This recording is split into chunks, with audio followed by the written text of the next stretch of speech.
देवी, मी आणि धैर्य ज्या गोष्टीसाठी एकत्र आलो होतो ती गोष्ट शेवटी तू घडवून आणलीस बघ. भाऊंचं स्वप्न पूर्ण करणं खरं तर माझं स्वप्न होतं, पण ते माझ्या नवऱ्यानं पूर्ण केलं. त्यासाठी त्यांनी लई कष्ट सोसले आणि आज तर भाऊंनी पण त्यांचे कष्ट मान्य केले. हे बघून मला लई बरं वाटतंय बघ. आता मी आणि धैर्य एका नव्या प्रवासाला सुरुवात करतोय. मी आणि धैर्य मिळून आता भाऊंचं स्वप्न पूर्ण करू.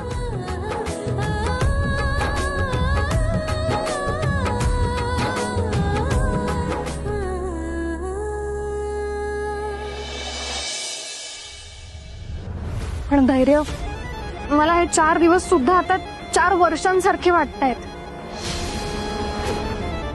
आता हे 4 दिवसच काय, 4 क्षणही मी तुमच्यापासून लांब नाही राहू शकत आहे.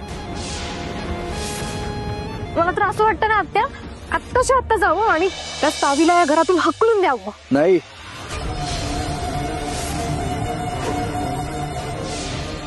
असं करायचा विचार सुद्धा करू नका.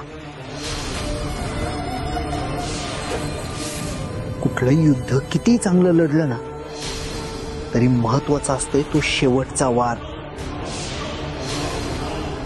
आणि तो वार जर चुकला तरी आपल्या पदरात हार पडू शकते. आणि तो शेवटचाच वार असतो ज्यात फसण्याचे चान्सेस सगळ्यात जास्त असतात.